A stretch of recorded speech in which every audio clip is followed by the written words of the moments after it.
Ladies and gentlemen, welcome to tonight's main event featuring brother versus brother. In the red corner, from Indianapolis, Indiana, an ER doctor, a Christian, a Republican, Dr. David Blank.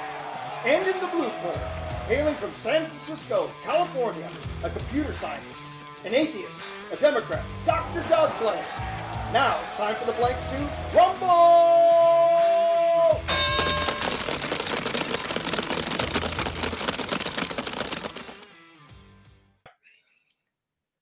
So today on Blank versus Blank, we're going to talk about technology and maybe a little bit of policy. We're going to talk about self-driving cars right now.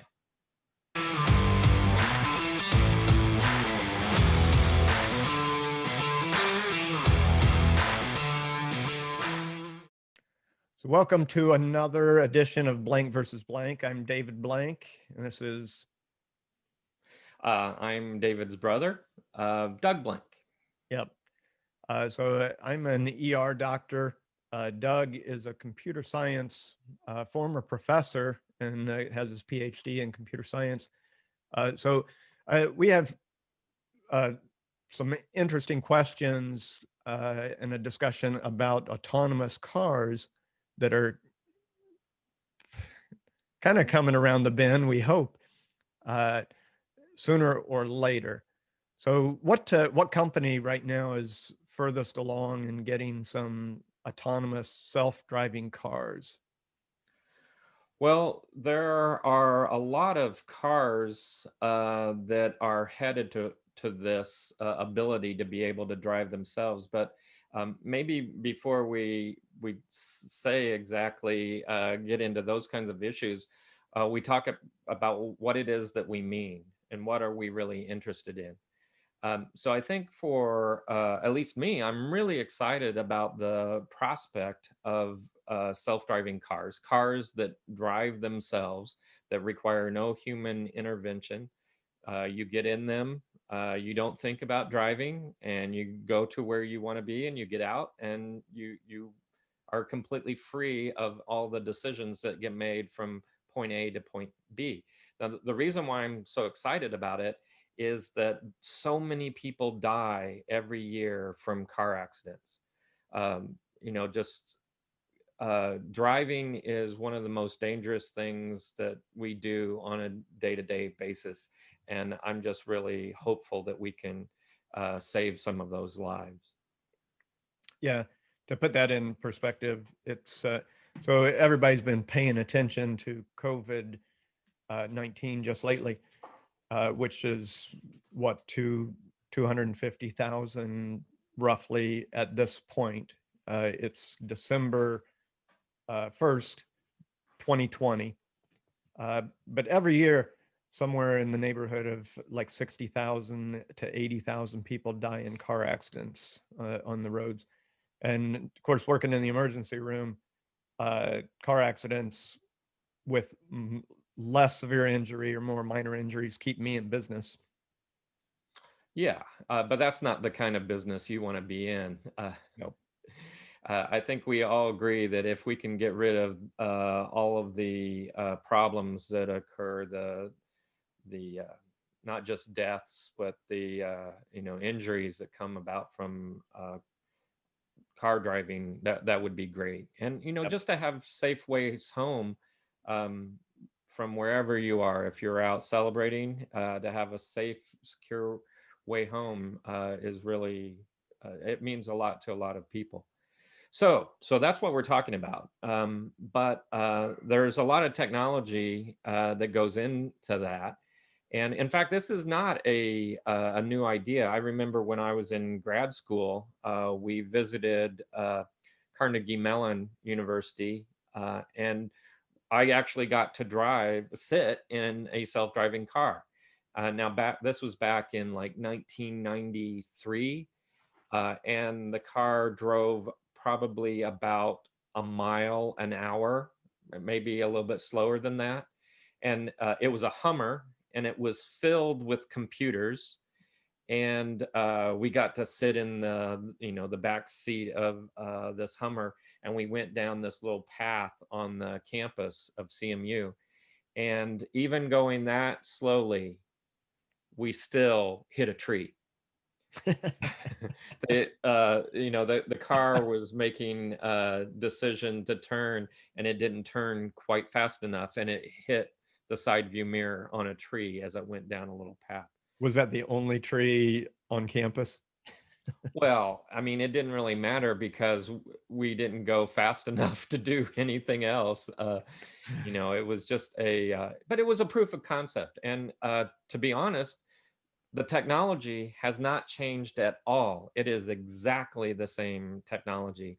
It's just that it is, so much faster than what it was. And this is not just computer speeds that have gotten faster since 1993, which I have. I mean, computers are quite a bit faster, but they're even faster than what you would imagine, because the technology, neural networks, part of machine learning, has gotten so fast to be able to train these things very, very quickly.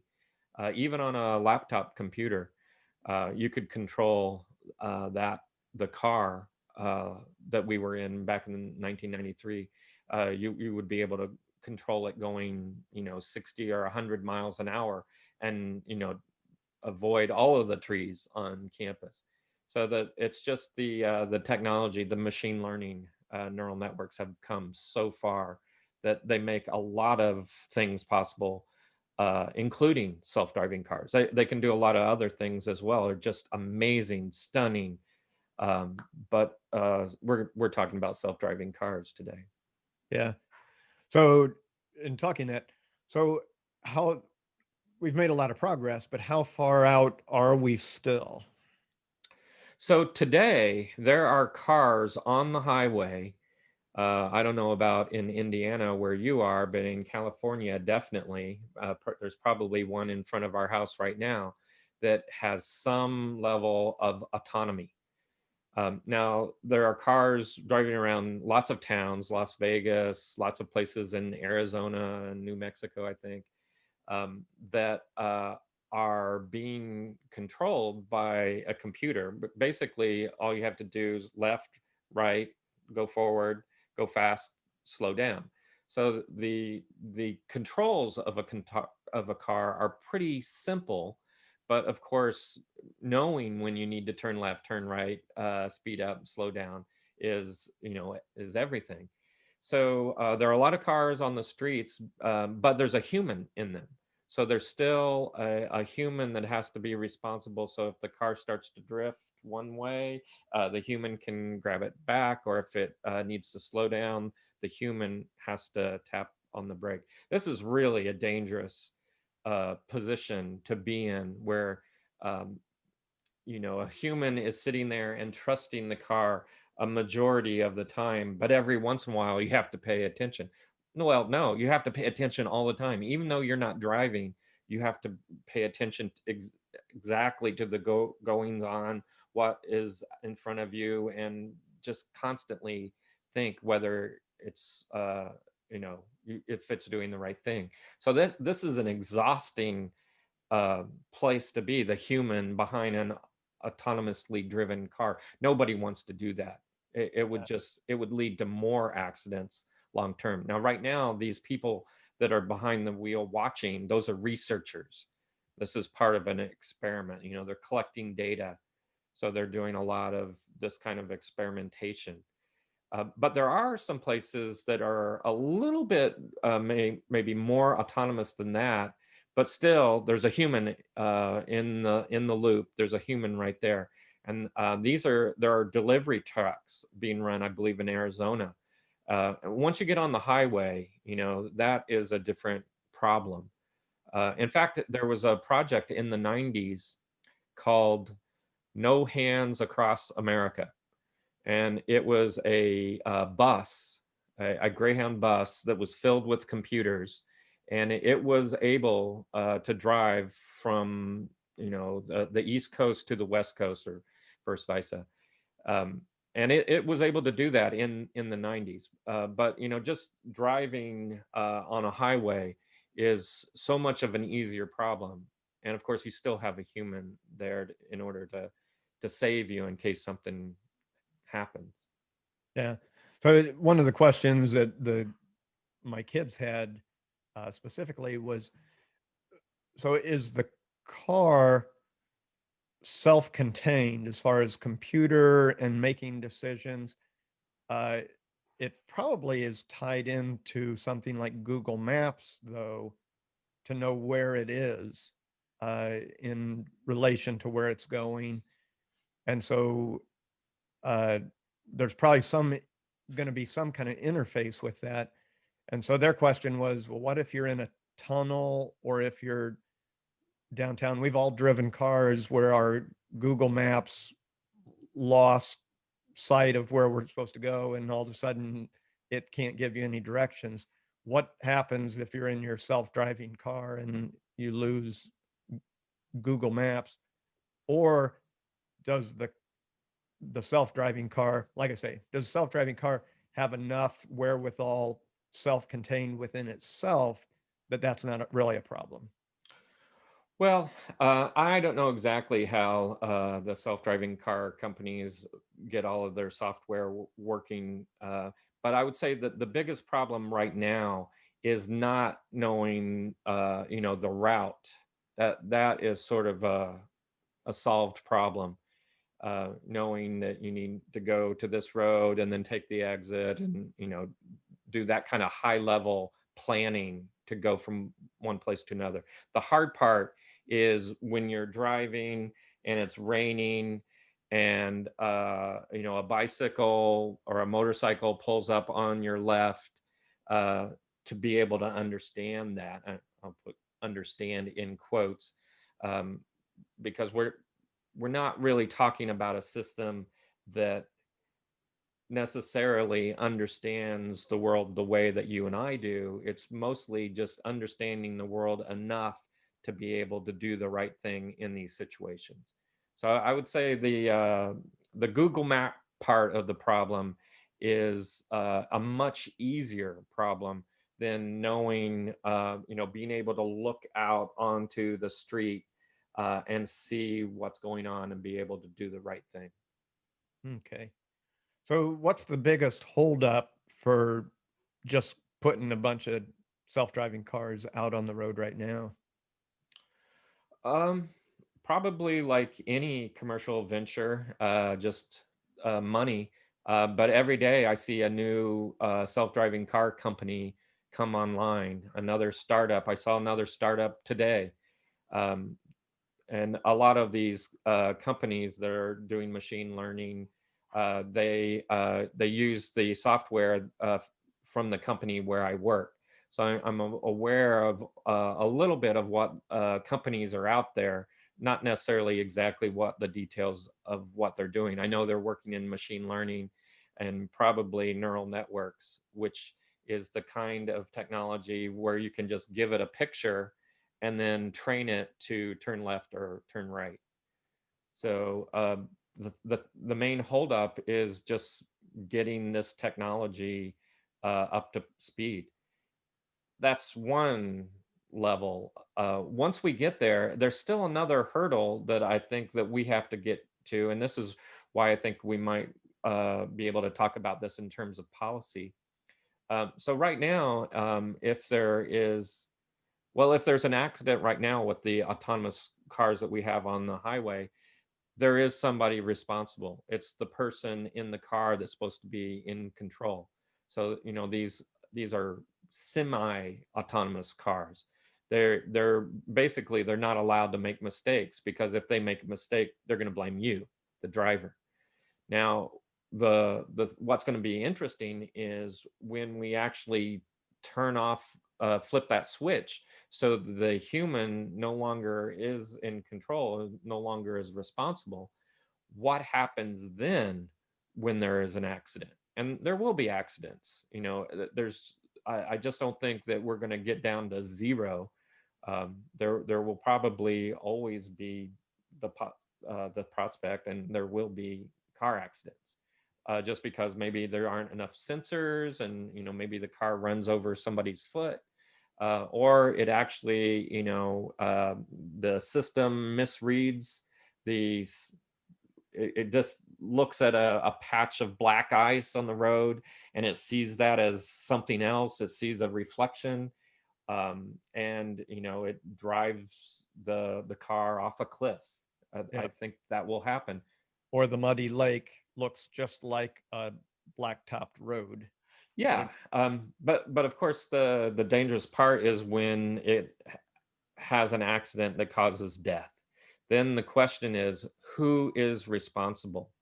And so I think that this is a really interesting question, that you can't just say, well, whoever made the car is responsible, because then, and if there are no caps on, how much you can sue a company for, you can imagine that you go to court, your loved one was killed by a self-driving car, you have a jury trial, it was an error, the machine made a mistake, uh, and then the jury, rewards as much money as possible, to the victim. Um, and you want some safeguards in there so that these self-driving car companies don't cut corners and they don't have any accidents that are unnecessary. But it's really going to be a question of balance. If we really want to get self-driving cars onto the road to cut down on the huge number of deaths, we're going to have to make this a balance between, not suing the companies into oblivion and allowing them to continue to get better and better. Yeah. So in doing a little research for this topic, uh, the the legal discussions about autonomous cars is quite extensive. I didn't realize it really wasn't even on my radar as far as uh, a problem moving forward until you start talking about it, and it's like, oh yeah, I guess I see that. But it appears that most lawyers are considering this to be product liability. So just like anything else that you buy off a shelf, if it's defective or causes harm, then that would be the law it falls under. But all those laws seem like they fall way short of this particular subject because your drill doesn't drill itself. And there's Not not really a yet. lot of things that operate unto themselves autonomously. And so the big discussion, it really looked like things fall into three categories. Uh, if the car is fully autonomous, or if it's in an autonomous mode and causes an accident, then the company would be liable. If it's partially, if it's an autonomous car, but all of a sudden you grab the steering wheel and swerve and cause an accident, you would be responsible. And of course, if you turn off the car and you are solely driving, uh, it really looked like lawyers started to parse it out. And because of the computer system in the car, it's almost like a black box. So you can actually really accurately determine what percentage of control was the car and what percentage of control was the driver, and then delineate some responsibility based on that. Well, I think if you have a human in the loop, that will just make it pretty clear that the human is going to be the thing that you blame, the entity. Uh, the Unless there's a malfunction. Like I say, if all of a sudden your car starts driving into a schoolyard full of kids and you grab the steering wheel to try and avoid it, Yeah, you're in charge, but it was to prevent a defective car from maybe right. doing harm. And there are product cases like that today, where people claim that they were trying to step on the brake, and then whether or not they were actually stepping on the brake or if they were actually stepping on the gas, that's a common mistake that people make. But that is within the bounds that we're already used to dealing with in the courtroom. The I don't know. do you see in medicine, do you have any machines that make decisions on their own? No, not really. Uh, Even the robots that we do surgery with, uh, mainly a company called Da Vinci, which is really fascinating. When the boys were a little bit younger, in our robotics team that they were in, we did a tour of our surgical suite with the Da Vinci rep, and she let us play with the the actual machine. Very, very intuitive, but it's all gears and cables, and it was a lot more manual than electronic. Yeah. Uh, but you sit in a little booth and kind of plug your fingers, and what you do with your hands, the robot does on the other side of the room in the patient. But it doesn't, as far as I know, it doesn't automatically do anything on its own. There's probably a little bit of tuning to make it so that it's really easy to use that you don't even know about. But And it does make it a lot smoother. yeah, Even your little movements, the robot stuff right. is really fine tuned. It And was that's really the cool. kind of machine learning that we were used to up until about 5 or 7 years ago. So now we're in the position where it is completely feasible to take one of those, like a Da Vinci machine, and have it do the entire operation itself. We are within the possibility. I completely believe that that will happen, uh, not as soon as self-driving cars. Self-driving cars, there are a lot less things that you have to deal with.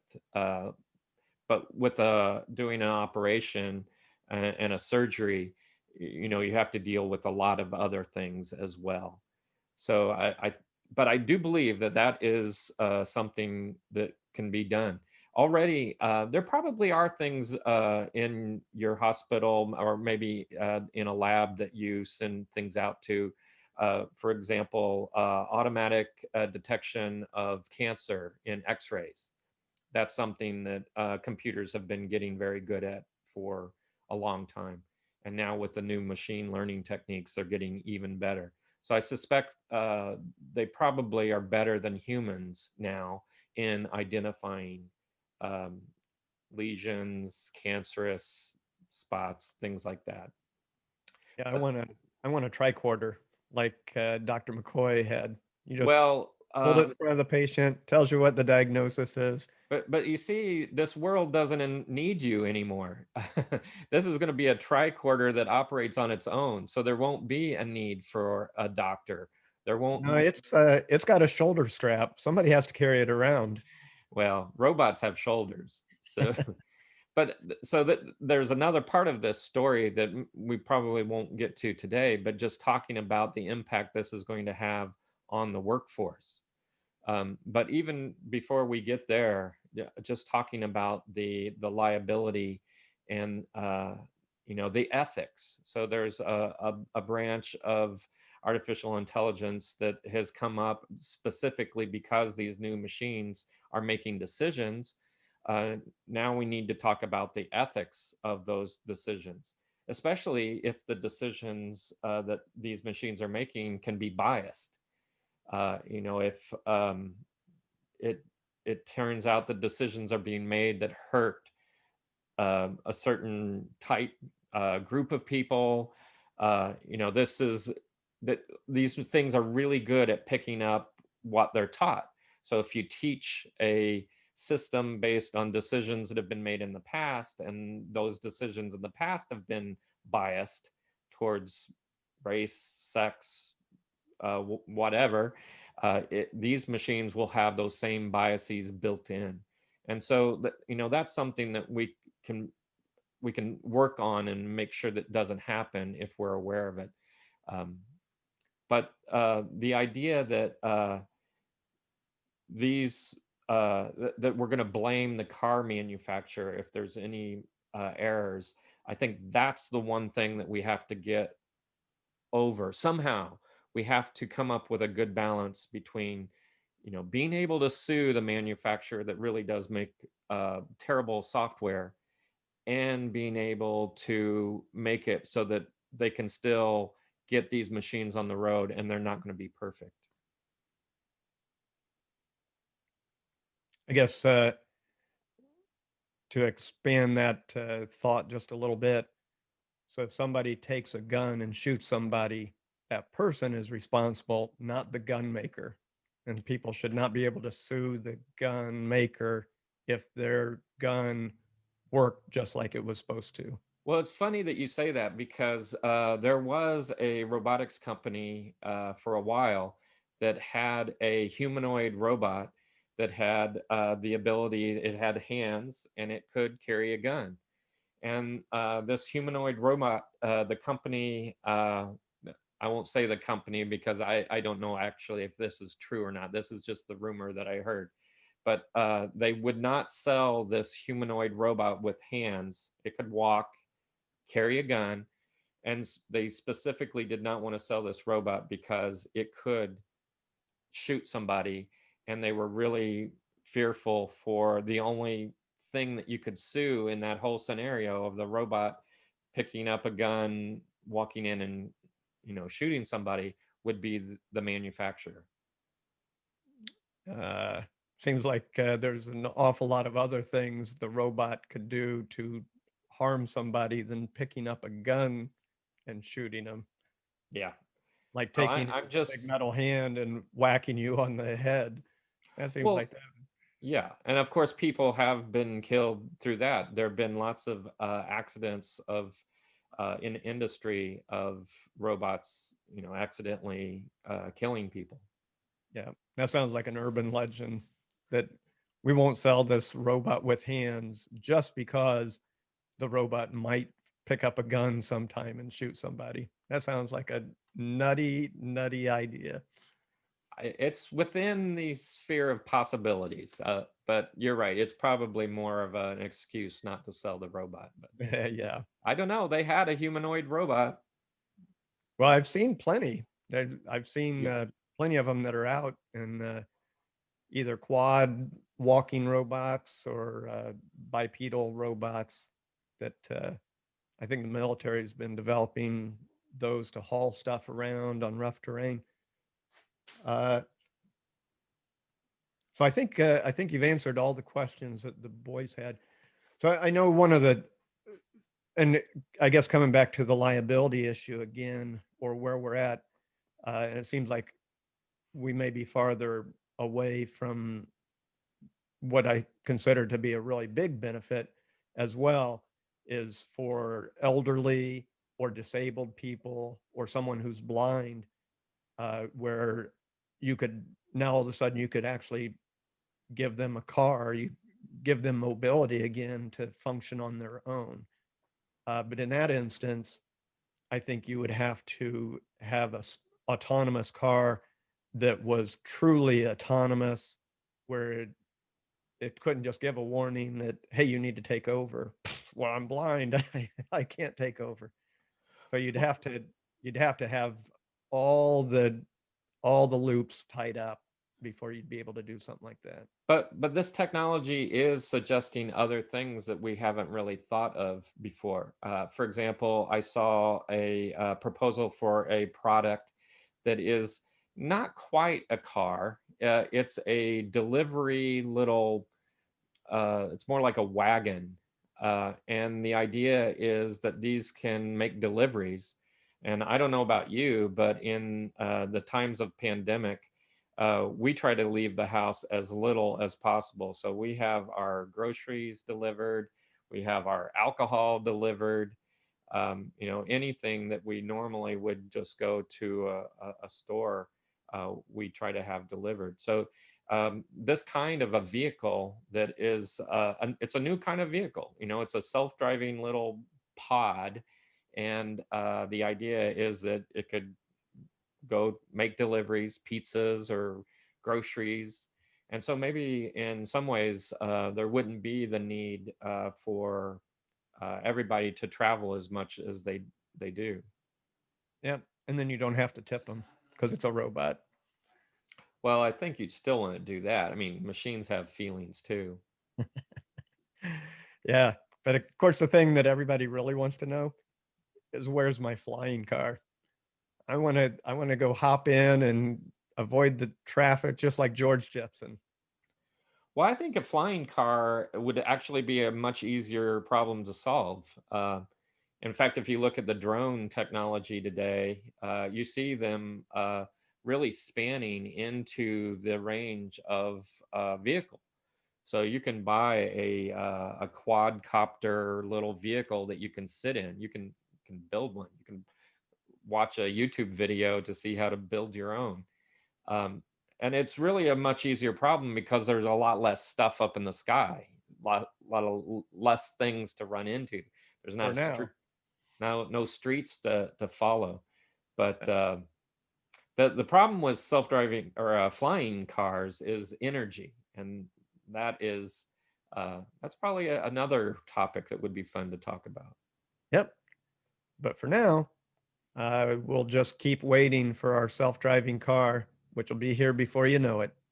I think you're right. It'll be here before I would have thought we were ready for it. As soon Yep. as the lawyers are ready. Always. Until next time. All right. See you later. Adios.